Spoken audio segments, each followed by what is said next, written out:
ನಿನ್ನೆ ಬೆಳ್ತಂಗಡಿ SIT ಅವರು ಗಿರೀಶ್ ಮಟ್ಟಣ್ಣವ್ರನ್ನ ವಿಚಾರಣೆಗೆ ಕರೆದರು. ತೀವ್ರವಾಗಿ ವಿಚಾರಣೆ ಮಾಡಿದರು. ಮೊಬೈಲ್ ವಶಕ್ಕೆ ಪಡೆದರು. ಅವ್ರನ್ನೇ ವಶಕ್ಕೆ ಪಡೆದುಬಿಟ್ರು. ಇದನ್ನು ವಶಕ್ಕೆ ಪಡೆದರು ಅಂತ ನಕಲಿ ದೇವಮಾನವನ ಈ ಸುಳ್ಳು ಸೃಷ್ಟಿ ಮಾಡುವಂಥ ನಕಲಿ ಸುದ್ದಿ ಸೃಷ್ಟಿ ಮಾಡುವಂಥ ಗ್ಯಾಂಗ್ ಏನಿದೆ ಹೇಳ್ತಾ ಹೋಗ್ತಾ ಇದ್ದಾರೆ. ಅದರಲ್ಲಿ ಮೇನ್ ಸ್ಟ್ರೀಮ್ ಮೀಡಿಯಾದವರು ಕೂಡ ದೆಹಲಿಯಲ್ಲಿ ಸೌಜನ್ಯ ಪ್ರಕರಣದ ಸಾಕ್ಷಿಗಳಿಗೆ ಪ್ರೊಟೆಕ್ಷನ್ ಕೊಡಬೇಕನ್ನೋದನ್ನು ಒಂದೇ ಒಂದು ತುಣುಕು ಸುದ್ದಿ ಮಾಡದಂತಹ ಮೇನ್ ಸ್ಟ್ರೀಮ್ ಮಾಧ್ಯಮಗಳು ಈ ವಿಚಾರಗಳನ್ನು ಪ್ರಸಾರ ಮಾಡ್ತಾ ಇದ್ದಾರೆ. ನಿನ್ನೆ ವಾಸ್ತವವಾಗಿ SIT ಅವರು ವಶಕ್ಕೆ ಪಡೆದದ್ದಲ್ಲ, ನಾವು ವಶಕ್ಕೆ ಕೊಟ್ಟದ್ದು.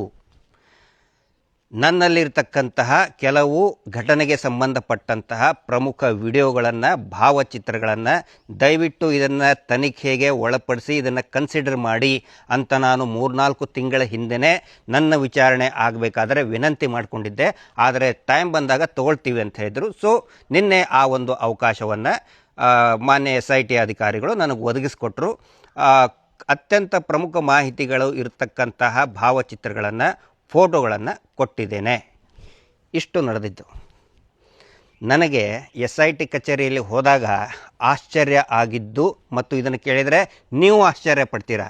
ಎಷ್ಟೋ ಜನ ಕೇಳ್ತಾ ಇದ್ದಾರೆ, SIT ಮುಚ್ಚೆ ಹೋಯಿತು, SIT ಇಲ್ಲವೇ ಇಲ್ಲ, ಯಾರೂ ಇಲ್ಲ ಇಲ್ಲಿ, ಏನು ಮಾಡ್ತಾ ಇದ್ದಾರೆ SIT ಅಂಥೇಳಿ. ನಿನ್ನೆ ನನಗೆ ಗೊತ್ತಾದಂತಹ ಮಾಹಿತಿ ಏನು ಅಂತ ಹೇಳಿದರೆ, ಕಳೆದ 3 ತಿಂಗಳಿನಿಂದ 14 ಜನ, ರಾಜ್ಯದ ವಿವಿಧ ಭಾಗಗಳಿಂದ 14 ಮಿಸ್ಸಿಂಗ್ ಕಂಪ್ಲೇಂಟ್ ದೂರುಗಳು, ನಾಪತ್ತೆ ಆದಂತಹ ದೂರುಗಳು SITಗೆ 3 ತಿಂಗಳಲ್ಲಿ ಬಂದು ಕೊಟ್ಟಿದ್ದಾರೆ. ಅಂದರೆ 3 ತಿಂಗಳಿನಲ್ಲಿ ಮಿಸ್ಸಿಂಗ್ ಆದಂಥವರಲ್ಲ, ಹಿಂದೆ ಯಾವುದೋ ಒಂದು 10 ವರ್ಷದಿಂದನೋ 12 ವರ್ಷದಿಂದನೋ ಮಿಸ್ಸಿಂಗ್ ಆಗಿ ಇನ್ನೂವರೆಗೂ ಪತ್ತೆಯಾಗಿಲ್ಲ, ಧರ್ಮಸ್ಥಳದಲ್ಲಿನೇ ನಾಪತ್ತೆಯಾಗಿದ್ದಾರೆ ಅಂತ ಹೇಳಿ ಆ ನಾಪತ್ತೆ ಕಾಣೆಯಾದಂಥ ಸಂಬಂಧಿಕರು 3 ತಿಂಗಳಿನಲ್ಲಿ SITಗೆ ಬಂದು ದೂರನ್ನು ದಾಖಲು ಮಾಡಿದ್ದಾರೆ, ಮಿಸ್ಸಿಂಗ್ ಕಂಪ್ಲೇಂಟನ್ನು ಕೊಟ್ಟಿದ್ದಾರೆ.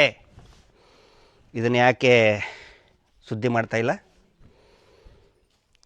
ಮಾನ್ಯ ಶಾಸಕರಾದಂಥ ಸುರೇಶ್ ಕುಮಾರ್ ಅವರು ಬೊಬ್ಬೆ ಹೊಡೆದ್ರಲ್ಲ ಏನೋ ವಿಧಾನಸೌಧದಲ್ಲಿ, ಅಯ್ಯೋ SITನ ಮುಚ್ಚಿ ಬಿಡಬೇಕು, SIT ಧರ್ಮಸ್ಥಳಕ್ಕೆ ಕಳಂಕ ತೊಳೆಯೋರು ಯಾರು? ಬೆಂಗಳೂರಿನಿಂದನೇ ದೂರುಗಳು ಬಂದಿದೆ, ಮಿಸ್ಸಿಂಗ್ ಆಗಿದ್ದು ಧರ್ಮಸ್ಥಳಕ್ಕೆ ಹೋಗಿ ನಾಪತ್ತೆ ಆಗಿದ್ದಾರೆ ಅಂತೇಳಿ, ಮಹಿಳೆಯರ ನಾಪತ್ತೆ ಆಗಿದ್ದಾರೆ, ಮಕ್ಕಳು ನಾಪತ್ತೆ ಆಗಿದ್ದಾರೆ ಅಂತೇಳಿ ಬರೀ 3 ತಿಂಗಳಲ್ಲಿ ಒನ್ಸ್ ಅಗೇನ್ 14 ಜನ ಬಂದು ದೂರು ಕೊಟ್ಟಿದ್ದಾರೆ. ಯಾಕೆ ಮೇನ್ ಸ್ಟ್ರೀಮ್ ಮಾಧ್ಯಮಗಳಿಗೆ ಜವಾಬ್ದಾರಿ ಅಲ್ವಾ? ನಾಪತ್ತೆ ಆದವ್ರ ಬಗ್ಗೆ ಪ್ರಸಾರ ಮಾಡೋದು ನಿಮ್ಮ ಜವಾಬ್ದಾರಿ ಅಲ್ವಾ? ಮುಂಚೆ ನಾವು ದೂರದರ್ಶನದಲ್ಲಿ ಚಿಕ್ಕವರಿದ್ದಾಗ ದೂರದರ್ಶನ ನೋಡ್ಬೇಕಾದ್ರೆ ಪ್ರತಿದಿನ ಒಂದು ಹೇಳ್ತಾ ಇದ್ರು, ಕಾಣೆಯಾದವ್ರ ಬಗ್ಗೆ ಮಾಹಿತಿ. ಅದು TV ಚಾನಲ್ಗಳದ್ದೇ ಕೆಲಸ, ಇಂತಿಂಥವ್ರು ಕಾಣೆಯಾಗಿದ್ದಾರೆ, ಪತ್ರಿಕೆಗಳ ಮಾಧ್ಯಮಗಳ ಕರ್ತವ್ಯ ಅದು.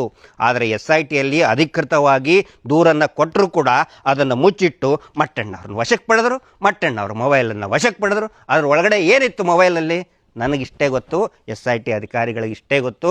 ತನಿಖೆ ಕಂಪ್ಲೀಟ್ ಆದಮೇಲೆ ಗೊತ್ತಾಗುತ್ತೆ ಮಟ್ಟಣ್ಣವ್ರು ಏನು ಕೊಟ್ಟರು ಅಂಥೇಳಿ. ಹೀಗಾಗಿ ಭ್ರಮೆಯಲ್ಲಿದ್ದಾರೆ ಈ ಅತ್ಯಾಚಾರಿಗಳ ಗ್ಯಾಂಗ್ನವರು. ನಾನು ಕೇಳೋದು ಅಂದರೆ ಭ್ರಮೆಯಲ್ಲೇ ಇರಲಿ ಅವರು, ನಾವು ಬಯಸೋದು ನಮ್ಮ ವೈರಿಗಳು ಭ್ರಮೆಯಲ್ಲೇ ಇರಬೇಕು. ನಾನು ಕೇಳೋದು, ಮತ್ತು SIT ತನಿಖೆ ಮಾಡ್ತೈತೆ ಅನ್ನೋರು SITಗೆ ತನಿಖೆ ಮಾಡೋಕ್ಕೆ ಬಿಡಿಯಲ್ಲಪ್ಪ. ಯಾಕೆ ಈ ನಕಲಿ ದೇವಮಾನವ ಬೆಳಗಾವಿ ತನಕ ಓಡಾಡ್ಕೊಂಡು ಹೋಗಿ ಈ ಸಿದ್ದರಾಮಯ್ಯನವ್ರ ಕೈಕಾಲು ಬಿದ್ದು SIT ನಿಲ್ಲಿಸಿ ಅಂತ ಅವ್ರು ಮಂಡಿ ಊರ್ತಾ ಇದ್ದಾರೆ? ಯಾಕೆ ಈ ಧರ್ಮಸ್ಥಳದ ನಕಲಿ ಗ್ಯಾಂಗ್ನವರು ಎಲ್ಲ ರಾಜಕಾರಣಿಗಳ ಮುಂದೆ ಮಂಡಿ ಊರಿ SIT ನಿಲ್ಲಿಸ್ಬಿಡಿ, SIT ಸ್ಟಾಪ್ ಮಾಡಿಬಿಡಿ, SIT ಕೊಟ್ಟಂಥ ಸಾವಿರಾರು ಪುಟಗಳ ವರದಿ, ರಾಜ್ಯ ಸರ್ಕಾರಕ್ಕೆ ಕೊಟ್ಟಂಥ ವರದಿಯನ್ನು ಯಾಕೆ ಬಹಿರಂಗ ಮಾಡೋಕ್ಕೆ ಬಿಡ್ತಾ ಇಲ್ಲ? ನಾವು ಬಯಸ್ತೀವಪ್ಪ SIT ಚೆನ್ನಾಗಿ ಮಾಡಲಿ ಅಂಥೇಳಿ, ಅದಕ್ಕೆ ಏನೇನು ಸಹಕಾರ ಬೇಕು ಅದನ್ನೆಲ್ಲ ಕೊಡ್ತಾ ಇದ್ದೀವಿ. ನನಗೆ SIT ಅವ್ರು ಕರೆದ್ರು ಅಂತ ಮಾಡ್ತಾ ಇದ್ದೀರಲ್ಲ, ನನ್ನ ಜೊತೆಗೆ ಅಲ್ಲಿ ಧರ್ಮಸ್ಥಳದ ಮಾನ್ಯ PSI ಸಾಹೇಬರು ಕೂಡ ಬಂದಿದ್ದರು. ಅವರಿಗೂ ನೋಟಿಸ್ ಕೊಟ್ಟು ಅವರ ವಿಚಾರಣೆಯೂ ಕೂಡ ಆಗಿದೆ. ಪ್ರಸಾರ ಮಾಡ್ರಯ್ಯ, ಸುಳ್ಳು ಸುದ್ದಿ ಹೇಳೋರೆ. ಯಾಕೆ ಧರ್ಮಸ್ಥಳ ಪೊಲೀಸ್ ಅಧಿಕಾರಿಗಿಂತನೂ ಅಧಿಕಾರಿ ಬೇಕಾ ಅಲ್ಲಿ ಆದಂಥ ಅತ್ಯಾಚಾರ ಅನಾಚಾರಗಳ ಮಾಹಿತಿಯನ್ನು ತಗೊಳ್ಳೋದಕ್ಕೆ? ಅವಕ್ಕಿಂತನೂ ಪ್ರಮುಖ ವ್ಯಕ್ತಿ ನನಗನ್ಸಿದ ಮಟ್ಟಿಗೆ ಯಾರೂ ಇಲ್ಲ. ಅವರೊಂದಿಗೂ ಕೂಡ ನೋಟಿಸ್ ಕೊಟ್ಟು ಎಲ್ಲ ಮಾಹಿತಿಗಳನ್ನು, ಅನಾಚಾರಗಳ ಮಾಹಿತಿಯನ್ನು ತಗೊಂಡಿದ್ದಾರಪ್ಪ SIT ಅವರು. ನಿನ್ನೆನೆ ನನ್ನ ಜೊತೆಗೂ ಕೂಡ ಪಾಪ ಅವರು ಕೂಡ ಇದ್ದರು. ಹಂಗಿದ್ದ ಮೇಲೆ ಅವುಗಳನ್ನೆಲ್ಲ ಹೇಳದೇನೆ ಇವುಗಳನ್ನೆಲ್ಲ ಹೇಳಿಕೊಂಡು ಸುಳ್ಳು ಪ್ರಚಾರ ಮಾಡ್ಕೊಂಡು ನಾಚಿಕೆ ಆಗಲ್ವ ನಿಮಗೆ? ಧರ್ಮಸ್ಥಳ ಸೌಜನ್ಯಳ ಪ್ರಕರಣವನ್ನು 13 ವರ್ಷ ಆದ ನಂತರ ಒಂದು ಮಹತ್ತರವಾದಂಥ ತೀರ್ಮಾನ ಸುಪ್ರೀಂ ಕೋರ್ಟ್ ಕೊಟ್ಟಿದೆ. ಅದರ ಬಗ್ಗೆ ಈ ಮೇನ್ ಸ್ಟ್ರೀಮ್ ಮಾಧ್ಯಮಗಳು ಯಾರೂ ಮಾತಾಡ್ತಾ ಇಲ್ಲ. ಇವುಗಳ ಬಗ್ಗೆ ಸುಳ್ಳು ಸುದ್ದಿ ಪ್ರಚಾರಗಳನ್ನು ಮಾಡ್ತಾಯಿದ್ರಿ. ಮಾಡ್ಕೊಂಡು ಹೋಗಿ, ಹಾಳಾಗಿ ಹೋಗಿ, ನೀವು ಏನಾದರೂ ಮಾಡ್ಕೊಂಡು ಹೋಗಿ. ಸತ್ಯಕ್ಕೆ ಜಯ ಸಿಕ್ಕೇ ಸಿಗುತ್ತೆ. ನಾನು ಇಂತಲ್ಲಿ ಇವತ್ತು ಇಲ್ಲಿ ಬಂದು ನಿಂತ್ಕೊಂಡು ಮಾತಾಡ್ತಾ ಇದ್ದಿದ್ದು ಕೂಡ ಒಂದು ಒಳ್ಳೆಯ ಬೆಳವಣಿಗೆ ನಡೀತಾ ಇದೆ ಅಂಥೇಳಿ ಪಾಂಗಳ ಧರ್ಮಸ್ಥಳದ ಗ್ರಾಮದ ದೇವತೆ ಸೌಜನ್ಯಾಳ ಮನೆಯ ದೇವತೆ ಆದಂತಹ ಚಾಮುಂಡಿ ಅಮ್ಮನವರಿಗೆ ಇವತ್ತೊಂದು ವಿಶೇಷವಾದಂಥ ಪ್ರಾರ್ಥನೆ ಪೂಜೆಯನ್ನು ಇಟ್ಕೊಂಡಿದ್ವಿ. ಅದನ್ನು ಮುಗಿಸ್ಕೊಂಡು ನಾನು ಇಂತಲ್ಲಿನೇ ಇರ್ತೀನಿ. ಇನ್ನೂ ಸಾಕಷ್ಟು ಕೆಲವೊಂದಿಷ್ಟು ವಿಚಾರಗಳು ಸಂಬಂಧಪಟ್ಟಂತಹ ನ್ಯಾಯಾಲಯಕ್ಕೆ ತಿಳಿಸಬೇಕಾಗಿತ್ತು. ಅನೇಕ ಕೆಲಸಗಳು ನಡೀತಾ ಇದೆ. ದಯವಿಟ್ಟು ತಮ್ಮೆಲ್ಲರ ಸಹಕಾರ ಇರಲಿ. ಯಾರು ಕೂಡ ಇದರಲ್ಲಿ ಏನೋ ತನಿಖೆಗಾಯಿತು, ತನಿಖೆ ಆಗಬೇಕು ಅಂತಲೇ ನಾವು ಬಯಸೋರು. ಇನ್ನೂ ತೀವ್ರವಾದಂಥ ತನಿಖೆ ಆಗಬೇಕು ಮತ್ತು SIT ಈಗಾಗಲೇ ಕೊಟ್ಟಂಥ ವರದಿ ಅದು ಬಿಡುಗಡೆ ಆಗಬೇಕು. ತಮ್ಮೆಲ್ಲರ ಬೆಂಬಲ ಇರಲಿ. Justice for Soujanya.